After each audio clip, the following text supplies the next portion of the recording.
Gimana dok kabarnya? Sehat, alhamdulillah. Dian kayak mana?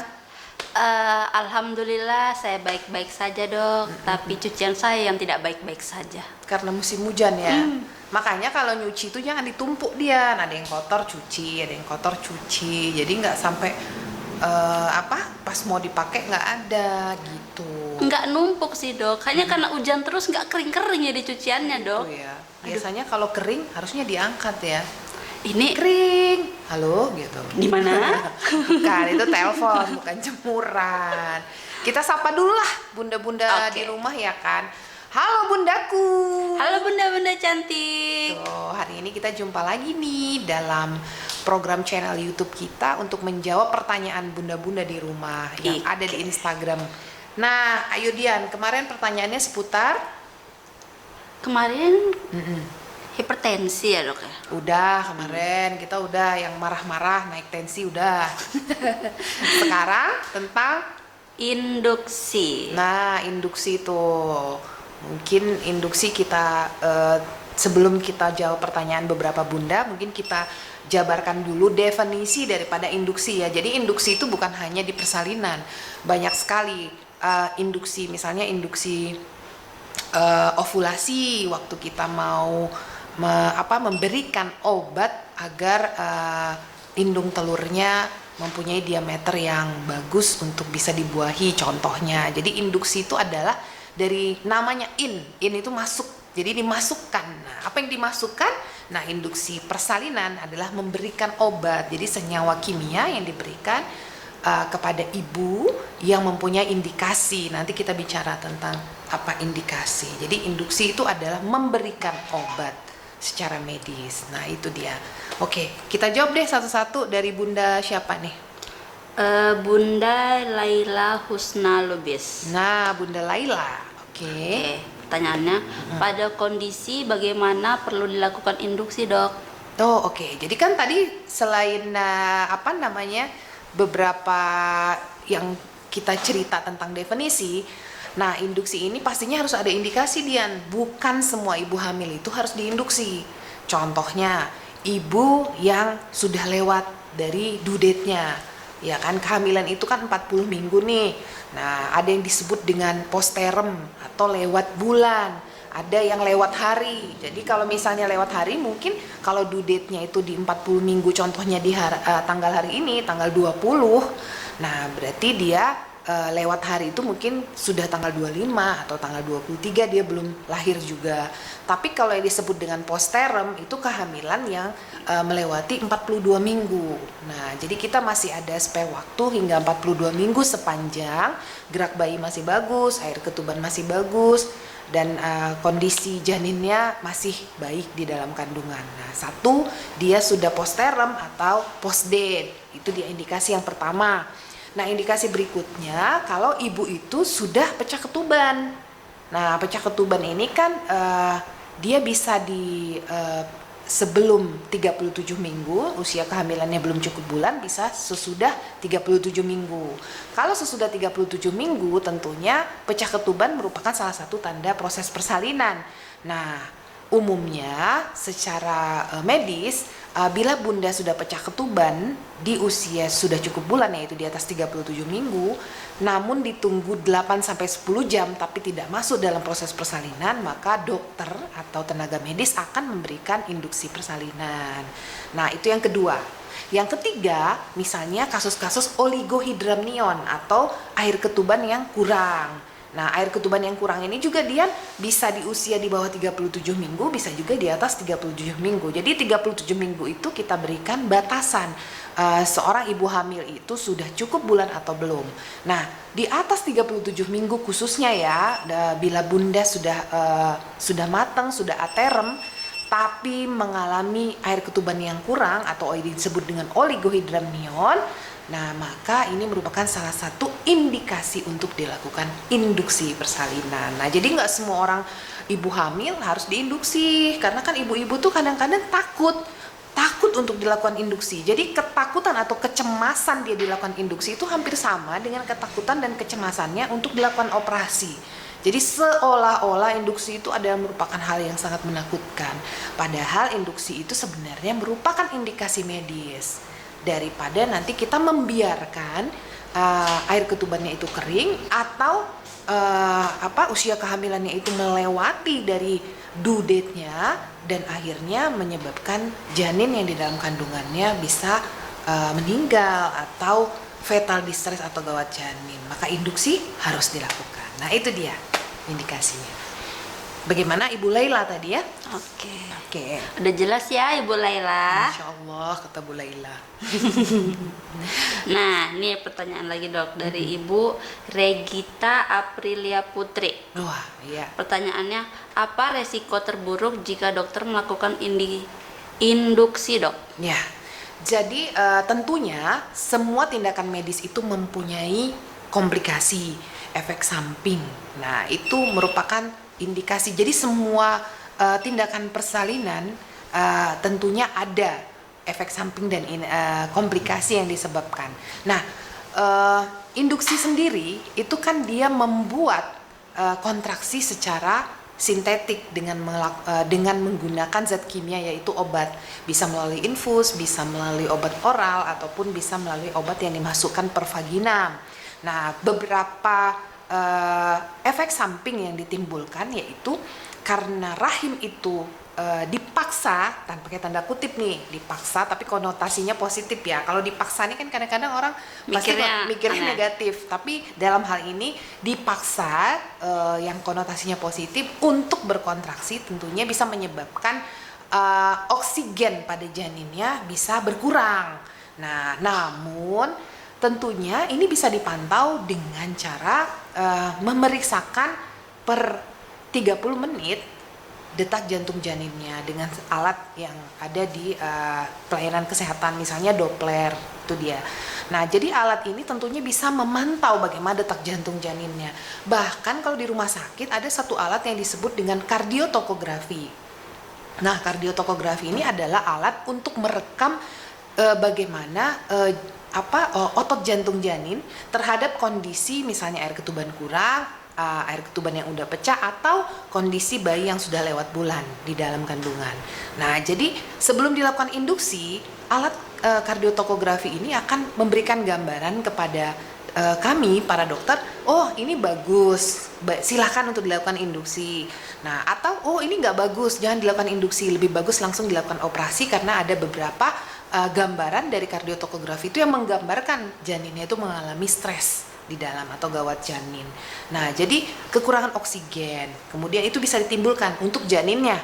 Untuk bundanya apa? Nah, akibat dipaksa itu tadi, itu bisa mengakibatkan persalinannya itu menjadi cepat dia. Nah, akhirnya ini menyebabkan kontraksi rahim pada saat pasca salin itu berkurang. Karena otot-otot otot-otot rahimnya itu menjadi capek gitu. Jadi kekurangan oksigen juga itu menyebabkan pembuluh darahnya itu tidak mengalami vasokonstriksi atau menyempit, dan ini menyebabkan perdarahan pasca salin. Makanya induksi ini secara prosedur harus dilakukan di rumah sakit dan dilakukan oleh tenaga medis yang mempunyai kompetensi. Jadi mungkin kalau di klinik ya kan, di praktek-praktek bidan ya, itu secara undang-undang kesehatan juga tidak dianjurkan dilakukan karena untuk mencegah terjadinya perdarahan pasca salin. Nah, itu dia yang terburuk, dan perdarahan pasca salin ini merupakan satu hal yang menyebabkan kematian ibu di Indonesia. Jadi makanya harus cepat dan orang yang melakukannya harus memiliki kompetensi. Nah, itu dia. Mudah-mudahan Bu Regita bisa paham. Tapi artinya induksi itu tidak boleh ditakuti. Kan kita tetap memantau gitu loh dia. Oke. Lagi dok, pertanyaan dari Ibu Putri Aswanti HSN. Oh iya. Dokter, apa sih sebabnya apabila sudah diinduksi suntik tapi pembukaan bisa nggak nambah? Iya, betul. Jadi induksi ini sendiri dia memiliki efek setiap ibu itu berbeda. Mungkin Ibu Putri kalau cakap-cakap sama teman-temannya di kantor atau sesama arisan, loh saya diinduksi kemarin nggak bisa, gagal akhirnya dioperasi, atau saya waktu diinduksi respon bagus, kontraksi ada, tapi bayi saya mengalami stres akhirnya dioperasi, atau saya diinduksi sebentar aja langsung lahir, atau saya diinduksi tuh sampai 24 jam baru ada respon dan sebagainya. Nah, tentunya induksi ini sendiri keberhasilannya bergantung dari bagaimana gizi seorang ibu, bagaimana hemoglobin, kadar hemoglobin seorang ibu. Tentunya ibu yang mengalami anemia akan mengalami kontraksi yang sangat kurang. Ini juga bisa membuat ketidakberhasilan pada saat kita melakukan induksi. Bagaimana hormon oksitosin itu, Dian, ada di dalam tubuh. Jadi sebenarnya induksi ini memberikan obat yang disebut dengan uterotonika, yaitu obat yang merangsang hormon oksitosin untuk menghasilkan kontraksi pada rahim. Nah, hormon oksitosin itu sendiri adalah hormon bahagia, Dian. Di samping hormon-hormon yang lain seperti endorfin misalnya. Nah, makanya ibu hamil itu harus bahagia. Jadi itu bisa menyebabkan oksitosinnya juga berkurang. Makanya dari mulai awal hamil kan sering tuh Dian dengar saya selalu memberikan nasihat kepada ibu-ibu yang datang berobat yang mengalami hamil. Dari trimester awal kita terus memberikan pencerahan bahwa mindset seorang ibu hamil itu harus selalu bahagia, harus nyaman selama kehamilannya, dia harus happy. Jadi kenapa? Karena oksitosin itu hormon bahagia. Oksitosin itu sendiri akan menyebabkan kontraksi pada trimester akhir. Pada awal persalinannya, oksitosin itu akan menimbulkan kontraksi sehingga mencegah perdarahan pasca salin.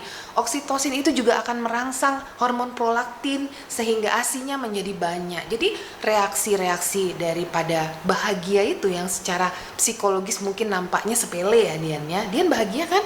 Alhamdulillah. Alhamdulillah. Makanya itu harus selalu ada. Jadi ada yang gagal, ada yang berhasil.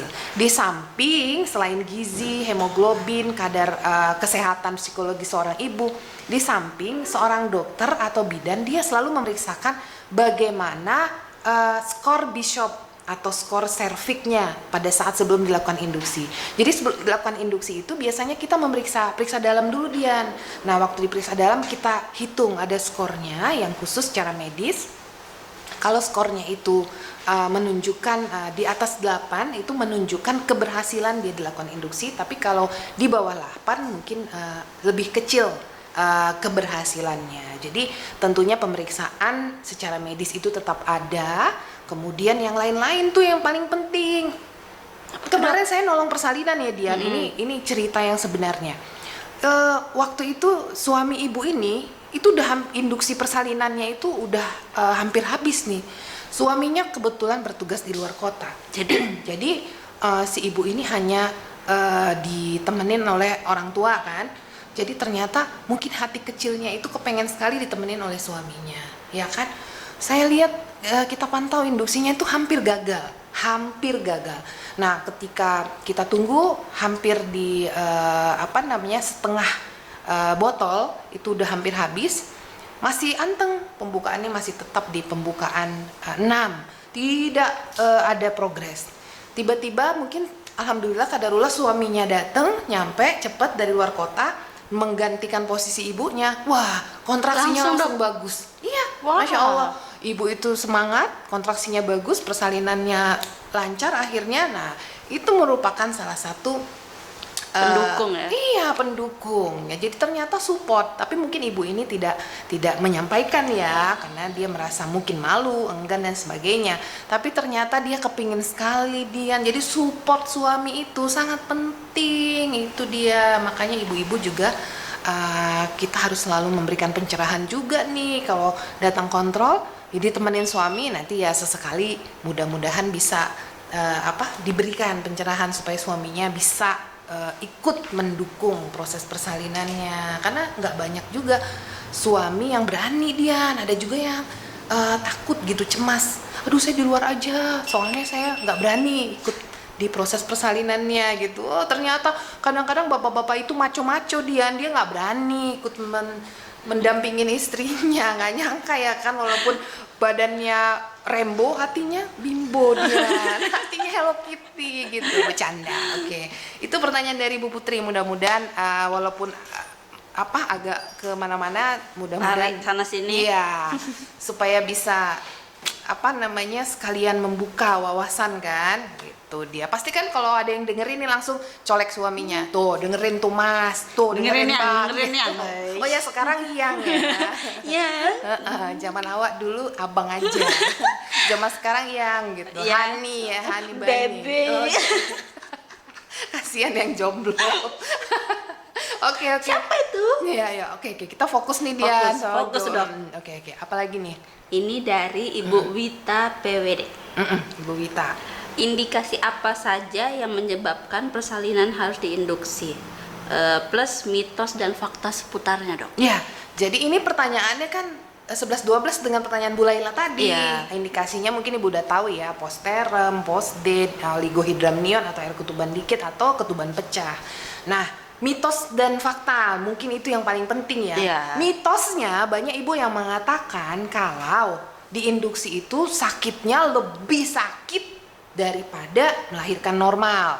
Itu mitos. Karena ada penelitian yang membandingkan ibu yang diinduksi dengan usia yang sama, dengan kehamilan yang sama, ya, dengan pembukaan yang sama, satu diinduksi, satu yang normal, itu sama sebetulnya. Jadi mengukurnya kan kita udah pernah bahas tuh, mengukurnya itu dengan suatu skala yang secara subjektif, skala visual. Jadi ibu ini wajahnya sakitnya gitu, ibu yang ini juga sama sebenarnya, karena memang tidak ada parameter yang benar-benar ada ya untuk mengukur derajat sakitnya itu. Jadi mungkin yang satu yang diinduksi itu terasa lebih sakit karena memang di mindsetnya sudah tumbuh bahwa kalau diinduksi ini lebih sakit. Kata teman saya, padahal temennya bukan dokter, bukan orang medis. Kebanyakan kata temen ya, Dok Iya, ya. kebanyakan dengar kata netizen. Makanya netizen yang mendampingi ibu hamil atau ibu yang bersalin itu harus selalu memberikan komentar yang positif gitu. Jangan selalu memberikan komentar yang menakutkan, dan secara tidak disadari itu akan memberikan efek psikologis yang dalam. Jadi jangan mau diinduksi, itu sakit loh, bahaya nanti kayak aku tuh kemarin sakit kali gitu. Padahal sebenarnya tidak ada perbedaan ambang rangsang nyerinya, hanya mungkin mindsetnya udah berubah. Jadi urusan mindset ini luar biasa, Dian. Kayak yang saya ceritakan kemarin, kalau dari awal Dian itu sudah mindsetnya Dokter Elvira itu kejam, nah pasti Dian dari awal juga udah takut gitu. Jadi tak kenal maka tak tak sayang. sayang. Jadi tidak usah terlalu mendengarkan komentar-komentar yang negatif. Jangan ditelan bulat-bulat, dicari tahu sehingga kita bisa cerdas. Nah itu dia. Jadi mungkin mitosnya di situ. Faktanya ternyata induksi itu tidak lebih sakit memberikan rasa nyeri dibandingkan persalinan normal. Jadi harus diberikan mindset yang positif kepada diri kita bahwa rasa nyeri itu adalah secara alami diberikan oleh Tuhan, dan Tuhan memilih atau menseleksi orang-orang yang diberikan keberkahan untuk bisa hamil, dan rasa nyeri itu harus kita nikmati sebagai rasa syukur. Karena rasa nyeri itu adalah penghapus dosa dia. Nah jadi harus juga dibarengi oleh pengetahuan agama yang cukup. Saya yakin lah ibu-ibu pasti keren lah kalau untuk urusan agama. Semangat. Tarik sis. Oke. Dia nih kebanyakan TikTok deh kayaknya. Itu dia. Terus apa lagi nih Dian? Nih Dok, ada yang bertanya. Ibu Leli Wahyudi 2425. Oke, 26, 27 enggak? 24, 25, Bu Leli, sorry. Oke. Anak saya baru umur 6 bulan, waktu itu melahirkannya SC. Dan sekarang saya udah hamil lagi, bahaya nggak ya Dok? Oh ya, ini mungkin out of topic ya dari induksi, nggak apa-apa. Ini tentang vaginal birth after cesarean atau melahirkan normal pasca persalinan operasi. Nah tentunya Bu Leli harus pastikan dulu indikasi operasi yang pertama apa. Kalau indikasi yang pertama itu adalah panggul sempit, tentunya one cesarean, always cesarean. Artinya anak berikutnya tetap harus operasi karena memang tidak bisa untuk melahirkan normal. Tapi kalau indikasi yang lain, VBAC ini bisa dilakukan dengan syarat tertentu. Salah satu syaratnya adalah jarak kehamilannya dengan persalinan sebelumnya harus lebih dari 18 bulan. Nah kebetulan Bu Leli kan baru 6 bulan, berarti insya Allah dia repeat operasi lagi, harus operasi ulang. Nggak apa-apa Bu Leli, yang penting Bu Leli harus rajin lakukan antenatal care yang teratur dan nantinya dilakukan operasi di usia 38 minggu. Jadi jangan sampai Bu Leli merasakan kontraksi, karena kalau Bu Leli merasakan kontraksi akibatnya bekas operasi yang belum sembuh itu akan terjadi robekan. Nah, itu yang harus kita hindarin. Nah, jadi tadi pertanyaan Bu Leli, karena anaknya baru 6 bulan, boleh nggak untuk melahirkan normal? Tentunya belum bisa, karena wound healing atau proses penyembuhan lukanya belum sempurna. Jadinya nanti harus repeat seksio cesaria lagi. Nah, itu dia. Dan mungkin Bu Leli sebagai tambahan ya, Dian, kan ini anaknya baru 6 bulan, pastinya kan masih menyusui tuh. Iya sih. Nah, tentunya Bu Leli akan mengalami masa-masa tandem nursing. Bukan tandem yang di sana dia nih dekat Stabat, bukan. Beda. Ini tandem nursing itu orang hamil tapi dia nyusuin. Nah, ini banyak kali mitos faktanya. Mitosnya nggak boleh disusuin katanya, karena air susu itu beracun, mengandung darah, mengandung apalah gitu ya. Padahal faktanya silahkan untuk melakukan tandem nursing. Lagi hamil menyusui boleh, asalkan ibu tetap mengkonsumsi nutrisi yang sehat, minum susu, minum vitamin ya, karena kan balitanya butuh ASI, ibu juga sedang hamil. Nah, nggak ada masalah. Justru tandem nursing ini akan memberikan kekuatan secara psikologis supaya anaknya yang di dalam kandungan dengan balitanya tetap secara psikologis bagus, dan balitanya tidak merasa itu rivalnya gitu, Dian. Tidak merasa dia bersaing. Jadi kalau kita lagi nyusuin terus anak lagi hamil, terus anak balita kita mau nyusuin, jangan, ini punya adik gitu kan, bukan punya ayah ya, punya adik gitu. Kan balitanya langsung sebel, nengok adik tuh yang di dalam, masih di dalam kandungan aja udah nyebelin, apalagi kalau udah lahir pasti nanti rebutan mainan, rebutan baju, rebutan mama, rebutan papa gitu kan. Memuana. Muana. Padahal itu cuman mitos. Nah, itu cuman tambahan buat Bu Leli. Jadi Bu Leli, mudah-mudahan Bu Leli sehat-sehat, lakukan antenatal care yang baik. Kalau Bu Leli menyusui, lanjut nyusuinnya, karena ASI itu akan memberikan manfaat yang lebih baik gitu. Dari tadi ada telepon Dian tuh berbunyi. Pasien, Dok. Iya, nanti aja ya. Maaf ya pasien, kita syuting dulu. Oke, apa lagi nih? Ini dari Ibu Vela Gita. Oke, Bu Vela. Kalau pengen apa ini, Dok? VBAC. Vaginal birth after cesarean. Oke. Kan nggak boleh diinduksi, Dok. Solusinya apa? Oke. Jadi sebenarnya secara medis vaginal birth after cesarean itu boleh diinduksi, hanya dengan pengawasan yang ketat. Nah, itu dia. Namun ya mungkin pengawasan yang ketat ini yang mungkin diragukan nih. Ya, apakah benar-benar tenaga medisnya bisa melakukan pengawasan yang ketat. Jadi sebelum dilakukan vaginal birth after cesarean, pastikan bahwa ketebalan segmen bawah rahim itu lebih dari 3 mili. Nah, itu berarti itu harus diperiksa oleh dokter pada saat USG ya. Kemudian pastikan jaraknya seperti Ibu Laili tadi, Ibu Putri, jaraknya itu harus jarak kehamilan dengan persalinan sebelumnya lebih dari 18 bulan. Artinya kita buat rata-rata lah usia anak ibu tuh 2 tahun dulu terus ibu hamil. Makanya ibunya harus KB. Kadang-kadang saya juga lupa, Dian, habis ngoperasi pasien tuh lupa saya ngingetin KB-nya. Tiba-tiba ibunya hamil. Jadi datang udah, Dok. Iya, udah hamil ya nggak apa-apa. Diberikan Allah harus kita syukurin toh. Cuman ya terkadang kita juga nih yang lupa mengingatkan. Padahal ya sometimes saya lupa, sometimes saya ingat juga waktu lagi operasi. Bu, jangan lupa KB ya, Bu ya. Umur anaknya 2 tahun dulu baru ibu hamil lagi gitu. Tapi ada juga yang gini, Dok, saya udah umur 30-an, Dok. Saya mau stripping nih kayak sinetron, kejar tayang katanya. Oke lah, it's okay. Nah, itu dia. Jadi diinduksi ini akan mengakibatkan robekan daripada bekas jahitannya itu. Jadi ya sebaiknya tidak dilakukan induksi. Jadi kalau kita mau lakukan VBAC ya sebaiknya kita menunggu kontraksi itu secara alami. Nah, apabila ditunggu sampai dengan due date-nya HPL-nya belum juga, ya sebaiknya repeat operasi gitu dia. Tetap ada solusi ya Ibu Wita. Jadi tetap Vela. Ibu Vela, sorry. Bu Wita itu waktu Indonesia bagian tengah. Iya. Ini lagi dok, ada yang bertanya. Ibu Elia Kali Pratiwi. Ibu Elia ya. Dok, sebenarnya kapan sih waktunya diinduksi? Dalam situasi gimana? Makasih dok. Nah, ini pertanyaan sama dengan Bu Laila dan Ibu siapa tadi satu lagi, Bu Putri ya kalau nggak salah. Indikasi Iya. itu dia. Dalam situasi di mana pasien sudah mengalami pecah ketuban, aterem, sudah cukup bulan tapi tidak timbul kontraksi secara alami, atau pasien yang sudah lewat bulan atau lewat hari, atau pasien yang sudah di atas 37 minggu tapi air ketubannya berkurang. Nah, itu dia.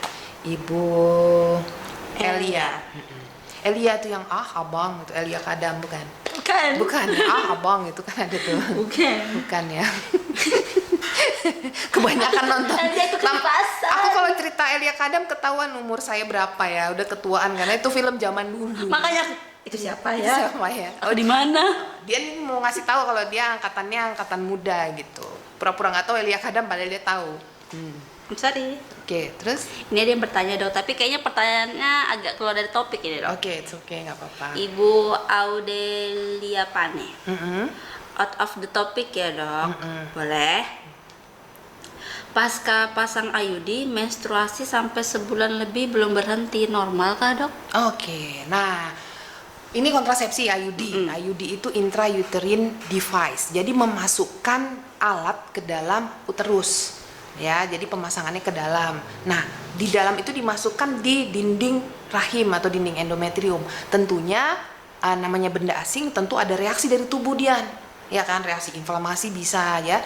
Sebagian dari dinding endometrium itu akan lurus sebagai reaksi inflamasinya. Sehingga pada saat kita pasang IUD itu kadang efek sampingnya, nah itu tadi semua tindakan medis ada efek samping dan komplikasi. Nah IUD itu efek sampingnya kadang-kadang menstruasinya agak panjang.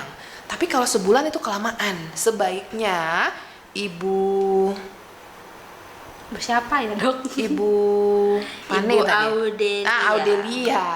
Nah, Ibu Audelia sebaiknya konsul ulang karena mungkin bisa terjadi reaksi radang sehingga harus diberikan obat-obatan dan memastikan posisinya bagus. Jadi sebaiknya setelah pemasangan seminggu kemudian dicek dan kita kontrol ulangnya ya per 6 bulan sekali sambil pap smear gitu. Jadi karena kalau mensnya sampai sebulan ya tentunya itu tidak normal. Bisa jadi karena gangguannya karena pemasangan IUD, bisa juga karena gangguan hormonal. Misalnya Bu Audelia mungkin ya lagi banyak pikiran, lagi banyak kerjaan, istirahatnya kurang, stres. Ya itu bisa mempengaruhi. Bisa. Karena pengaturan siklus haid itu di otak Dian, di hipotalamus dan hipofise. Jadi pada saat kita kurang istirahat atau mengalami stres yang berat, maklumlah perempuan kan pasti banyak yang dipikirin, ya kan? Perempuan ini kan hobi banget multitasking. Multitaskingnya bukan hanya dalam ini lagi masak bisa teleponan, bukan cuman gitu. Lagi mikir ini, mikir juga yang lain gitu Sana kan. sini, sana sana semua sini. dipikirin. Jadi sehingga secara di bawah alam sadar dia mengalami stres dan akhirnya mempengaruhi siklus haidnya secara hormonal. Nah itu dia. Jadi Bu Audelia kontrol ulang karena tentunya haid yang lebih dari haid yang normal itu 3-8 hari. Pada saat kita pemasangan IUD bisa sampai 10 hari. Tapi biasanya 10 hari itu mensnya itu spotting dikit-dikit flek-flek gitu. Jadi kalau lebih dari sebulan ya tentunya harus dikontrol ulang. Dia. Ada lagi Dian? Udah nggak ada dok. Aduh, Udah Dian, terjawab haus saya, semua Dian. Udah terjawab semua ya. pertanyaan-pertanyaannya. Oke deh, mudah-mudahan bermanfaat ya Dian ya. Ini udah mau hujan lagi Dian, pastikan jemuran Dian nih, nanti nggak kering lagi. Terakhir aku laundry dok, karena udah capek kayaknya nungguinnya. Keren lah, untung masih ada solusi. Alhamdulillah. Oke deh, sampai jumpa lagi Bun di pertanyaan berikutnya. Sampai situ aja kali ya. Udah. Mau hujan soalnya, kita harus ngangkat jemuran lagi. Oke, dadah Dadah bunda-bundaku. bunda-bunda.